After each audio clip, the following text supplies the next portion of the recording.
नमस्कार, आप देख रहे हैं आर्या न्यूज। मैं हूं आपके साथ पल्लवी सिंह। रुक करेंगे राजस्थान की कुछ बड़ी खबरों की ओर। बता दें कि राजस्थान में लगातार मामले बढ़ रहे हैं कोरोना संक्रमण के, और गुरुवार को करीब 9,881 नए केस सामने आए हैं, जबकि 7 मरीजों की इस दौरान मौत हो गई है। एक दिन में इतनी मौतें 6 महीने से ज्यादा समय के अंतराल के बाद हुई हैं, और आखिरी बार 2 जुलाई को प्रदेश में एक दिन में 7 मौत दर्ज की गई थी।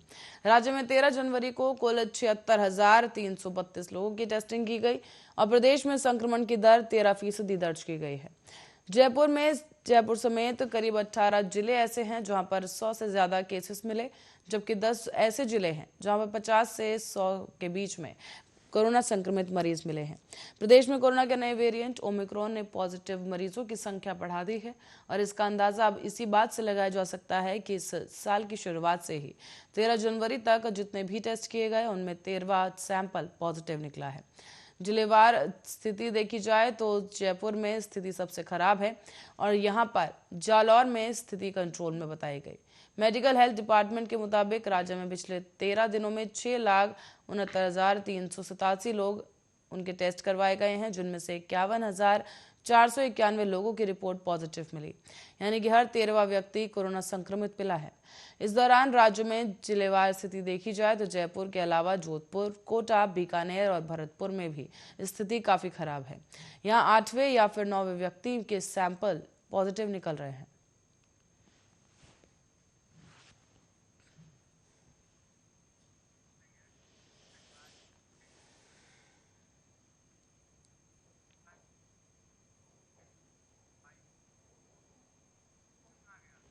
और अलवर गैंगरेप मामले में अब राजनीति शुरू हो गई है। शुक्रवार को ही दिल्ली में डॉक्टर संबित पात्रा ने प्रेस कॉन्फ्रेंस की, और कांग्रेस नेता प्रियंका गांधी, मुख्यमंत्री अशोक गहलोत, इन तमाम लोगों पर भी निशाना साधा है। संबित पात्रा ने कांग्रेस पर तंज कसते हुए कहा है कि राजस्थान की निर्भया आईसीयू में है और जीवन के लिए लड़ रही है, लेकिन ये जानकर आश्चर्य होता है कि जब ये घटना घट रही थी तब प्रियंका गांधी राजस्थान में ही अपना बर्थडे मना रही थी। वो पीड़िता से मिलने भी नहीं जा पाई। संबित पात्रा ने कहा कि प्रियंका गांधी यूपी में कहती है लड़की हूं, लड़ सकती हूं, राजस्थान में लड़की हूं तो लड़ना मना है। राजस्थान में चुप रहना ही पड़ेगा क्योंकि यहाँ कांग्रेस की सरकार है। वो उन्नाव जा सकती हैं लेकिन राजस्थान में नहीं जा सकती। उन्होंने राहुल गांधी पर भी तंज कसते हुए कहा कि राहुल गांधी से सवाल पूछना उचित नहीं है, वो खुद अपने आप को फेल मान चुके हैं। संबित पात्रा ने कहा है कि उत्तर प्रदेश में रेप विक्टिम को चुनाव में टिकट देने वाली प्रियंका गांधी घटना के बाद भी अपने पति रॉबर्ट वाड्रा के साथ रणथंभौर में थी और अपना जन्मदिन मना रही थी। बीजेपी के सांसद और राजस्थान की टीम को पता चला तो उनसे मिलने पहुंचे, लेकिन उन्हें मिलने नहीं दिया गया।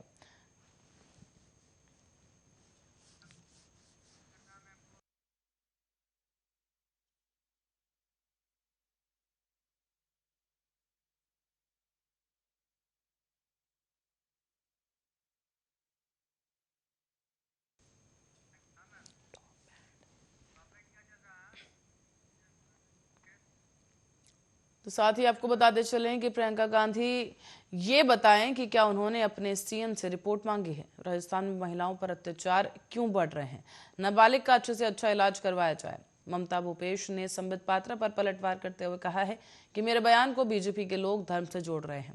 जो दरिंदे हैं उनकी कोई जाति, धर्म, बिरादरी, समाज नहीं होता। दरिंदे की अलग मानसिकता होती है। विक्षिप्त मानसिकता के लोग दरिंदे हैं, इसलिए हम सब लोगों को समाज में परिवर्तन लाना होगा। साथ ही ये सोचने की जरूरत है कि बच्चियों के लिए सुरक्षित और सम्मान का माहौल कैसे बना पाए।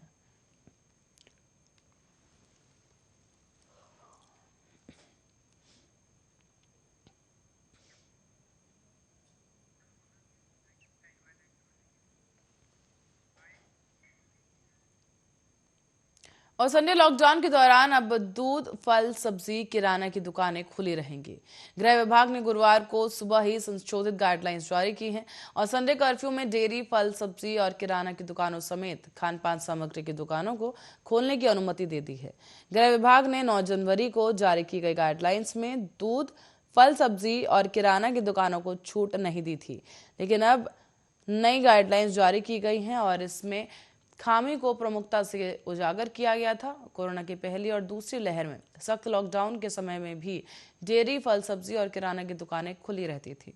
गृह विभाग ने इसके बाद संशोधित गाइडलाइंस जारी की हैं और संडे कर्फ्यू के दिन भी अब छूट को 14 कैटेगरी बनाई गई हैं। दूध की दुकानें, डेयरी, बूथ, फल सब्जी मंडी की दुकानें, किराने की दुकानें, लगातार प्रोडक्शन वाली फैक्ट्रियां, नाइट शिफ्ट वाली फैक्ट्रियां, आईटी, टेलीकॉम सेवाएं, मेडिकल दुकानें, शादी समारोह, इमरजेंसी सेवाओं वाले ऑफिस, माल लाने ले जाने वाले सभी वाहनों के साथ रेलवे स्टेशन, बस स्टैंड और एयरपोर्ट आने जाने वाले यात्रियों को छूट रहेगी। वैक्सीनेशन के लिए आने जाने वाले लोगों को और मेडिकल सेवाओं से जुड़े ऑफिस कर्फ्यू के दायरे से बाहर रहेंगे। कोरोना को लेकर सरकार 15 दिनों में 5 गाइडलाइंस जारी कर चुकी है। सबसे पहले 29 दिसंबर को गाइडलाइंस जारी की गई और इसके बाद 2 जनवरी और 5 जनवरी को गाइडलाइंस जारी कर कुछ पाबंदियां लगाई गई। फिर 9 जनवरी को गाइडलाइंस जारी कर संडे कर्फ्यू, रात 8 बजे बाजार बंद करने और शहरों में 12वीं तक की स्कूल को बंद करने जैसी पाबंदियां लगाई गई। अब 13 जनवरी को संशोधित गाइडलाइंस जारी कर संडे कर्फ्यू में जरूरी चीजों को दुकानों को छूट दी गई है।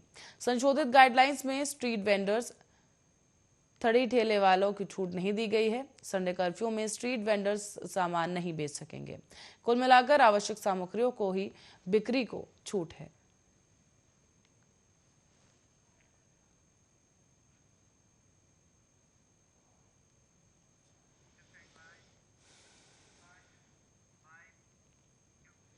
और अजमेर की विश्व प्रसिद्ध ख्वाजा मोइनुद्दीन चिश्ती की दरगाह पर एक युवती द्वारा सोशल मीडिया रील बनाने को लेकर विवाद छिड़ गया है। लड़की का वीडियो सामने आने के बाद दरगाह कमेटी की ओर से थाने में इसकी शिकायत दर्ज कराई गई।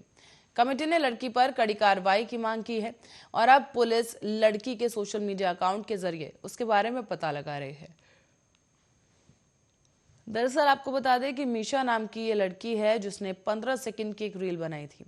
इसमें वो काले कपड़े में बॉलीवुड गाने पर जिम्नास्टिक्स करती हुई दिखाई दे रही है। इसका वीडियो लड़की ने अपने सोशल मीडिया अकाउंट पर अपलोड किया। वीडियो जब दरगाह कमेटी के पदाधिकारियों तक पहुंचा तो उन्होंने इस पर नाराजगी जाहिर की। गुरुवार को देर रात दरगाह कमेटी के अध्यक्ष अमीन पठान के निर्देश पर सहायक नाजिम आदिल ने दरगाह थाने में शिकायत दर्ज भेजी। शिकायत में कहा गया है कि लड़की ने टिक्की एप्लीकेशन पर बने मीशा ऑफिशियल अकाउंट पर यह वीडियो अपलोड किया है। वीडियो सामने आने के बाद दरगाह के खादिमों ने भी नाराजगी जाहिर की। कमेटी ने दरगाह थाने में शिकायत देकर बताया है कि 15 सेकंड के इस वीडियो में लड़की जामा मस्जिद के शाही घाट वाली तरफ से आस्थाना शरीफ यानी कि मुख्य मजार को देखते हुए कव्वाली की धुन पर जिम्नास्टिक्स करती दिख रही है। वीडियो में दरगाह की गुंबद की तरफ लड़की का पैर गया है। इससे दरगाह की प्रतिष्ठा और आस्था को ठेस पहुंची है। धार्मिक भावनाओं को भड़काने और दरगाह की प्रतिष्ठा और गरिमा को ठेस पहुंचाने पर कार्रवाई की जाए।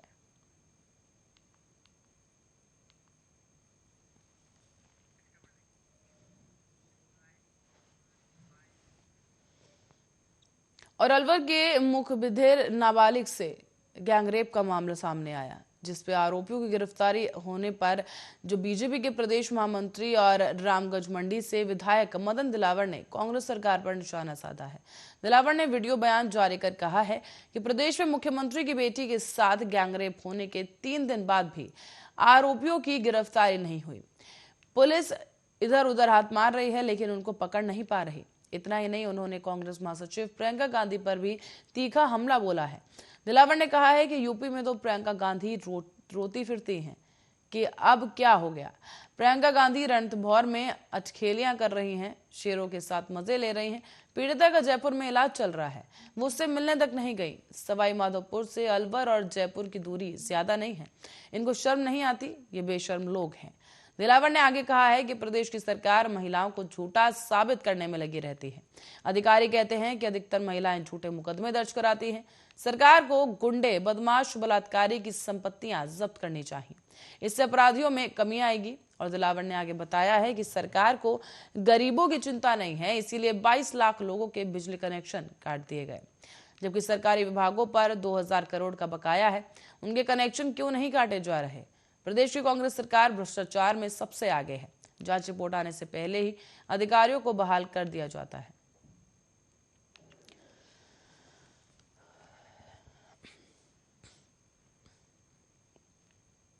और उदयपुर की महाराणा प्रताप एग्रीकल्चरल यूनिवर्सिटी के CTI कॉलेज में स्टूडेंट्स को कोरोना स्क्रीनिंग की मांग करना भारी पड़ गया है। बुधवार को 4 स्टूडेंट्स पॉजिटिव आए थे और इस पर गुरुवार को हॉस्टल में रहने वाले स्टूडेंट्स सीटीएई बिल्डिंग के बाहर जमा हो गए। यूनिवर्सिटी के बाहर वाइस चांसलर समेत कई अन्य प्रोफेसर पहुंचे। इसके बाद जब स्टूडेंट्स ने अपने साथी की पॉजिटिव रिपोर्ट दिखाकर ये कह दिया कि हमारा ख्याल रखना आपकी ड्यूटी है, तो वीसी वहां भड़क उठे। इस पर वीसी चांसलर नरेंद्र सिंह राठौड़ ने यूनिवर्सिटी से निकालने की धमकी दे डाली। दरअसल पिछले कुछ दिनों पहले ही कुलपति नरेंद्र सिंह राठौर और कॉलेज प्रबंधन ने कोरोना से जुड़ी किसी भी जानकारी को न फैलाने के लिए साफ तौर पर हिदायत दी थी। स्टूडेंट्स को धमकाते हुए वीसी बोले कि जानता है किससे बात कर रहा है तू मेरी ड्यूटी बताएगा, इसको सस्पेंड करो, तमीज नहीं है बात करने की, इसको रस्टिकेट करो, दोपहर तक इसका रस्टिकेशन लेटर मेरे पास आ जाना चाहिए। स्टूडेंट्स की मांग पर वो इतना आक्रोशित हो गए कि वो अपना 42 साल का अनुभव बताते हुए स्टूडेंट्स को ही धमकाने लगे। उन्होंने कहा कि तुझे बताऊंगा अगले साल की मेरी ड्यूटी क्या है। 42 साल का अनुभव है, मेरे सामने पैदा हुआ है तू और यहाँ बकवास कर रहा है, इसको बाहर निकालो। इस तरह की तमाम बातें कही गई और इसके बाद हॉस्टल वाले लिख कर दें कि हॉस्टल बंद कर दो तो इनके पेरेंट्स को इन्फॉर्म कर दो।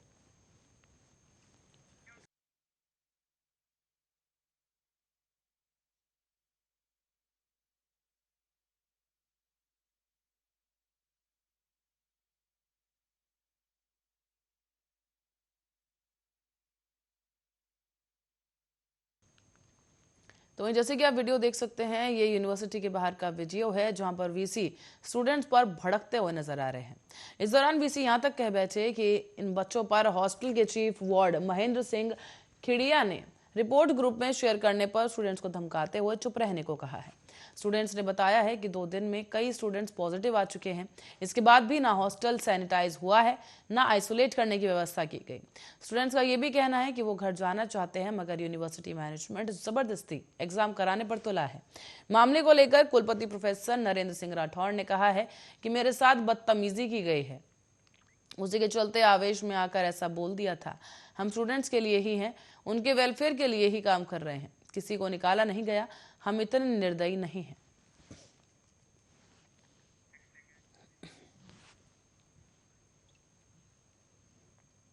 और अब आपको बता दें कि कोलवा थाना पुलिस ने अवैध रूप से शराब तस्करी के आरोप में एक पुलिस कांस्टेबल को गिरफ्तार किया है। गिरफ्तार किए गए कांस्टेबल मांगीलाल मेनारिया फिलहाल पुलिस सेवा से बर्खास्त चल रहा है और वो पिछले 3 साल से फरार चल रहा था। थाना प्रभारी रविंद्र कुमार की टीम ने आरोपी को उदयपुर से अब गिरफ्तार कर लिया है। पुलिस ने आरोपी को कोर्ट में पेश किया जहां उससे 2 दिन की रिमांड पर सौंप दिया गया है। पुलिस ने यह भी बताया कि 24 दिसंबर 2019 को गश्त के दौरान पुलिस ने बाणगंगा नदी के तट पर खुर्रा कला गांव के पास से खड़ी एक कार की जांच की थी जिसमें हरियाणा निर्मित अंग्रेजी शराब की 182 बोतलें बरामद हुई, लेकिन कोहरे का फायदा उठाकर कार चालक मौके से फरार हो गया। पुलिस ने कार को जब्त करके उसके नंबर के आधार पर पड़ताल शुरू की और कार उदयपुर के हिरणमगरी निवासी मंगीलाल मनेरिया की बताई गई। पुलिस की जांच में यह भी सामने आया है कि कार मालिक मांगीलाल मेनारिया उदयपुर में बतौर पुलिस कांस्टेबल तैनात है, जो लंबे समय से शराब की तस्करी करता आ रहा है। ऐसे ही एक प्रकरण में वो बर्खास्त चल रहा है और पुलिस टीम भी जब इसे गिरफ्तार करने उदयपुर पहुंची तो उससे पहले ही वो मौका पाकर फरार हो गया।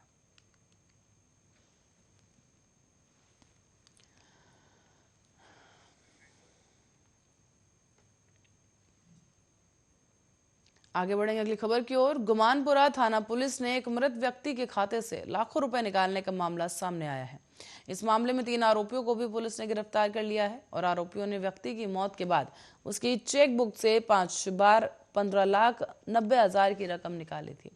पुलिस ने इस मामले में मकान मालिक के बेटे, एसबीआई बैंक खाते के चपरासी समेत 3 लोगों को गिरफ्तार किया है।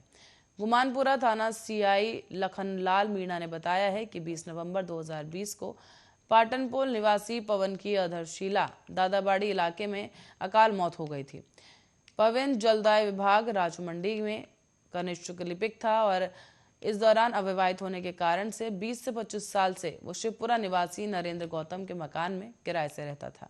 उसका एसबीआई बैंक का एरोड्रम शाखा में बचत खाता था और 20 नवंबर को पवन की मौत होने के बाद उसके खाते से 5 बार में 15,90,000 रुपए निकाल लिए गए। इसकी शिकायत 3 अगस्त 2021 को पवन के भाई आनंद सिंह ने गुमनपुरा थाने में की थी। शिकायत के बाद पुलिस ने इस मामले की पड़ताल शुरू की तो पता लगा कि बैंक के रिकॉर्ड खंगालने के बाद सामने आया कि पवन की मौत होने के दूसरे ही दिन 13 नवंबर 2020 को उसके खाते से 4,20,000, 20 नवंबर को 3,50,000 और 8 दिसंबर को 3,50,000, 16 दिसंबर को 3,50,000, 21 दिसंबर को 1,90,000 रुपए की राशि और कुल 15,90,000 रुपए की राशि चेक के जरिए निकाल ली गई।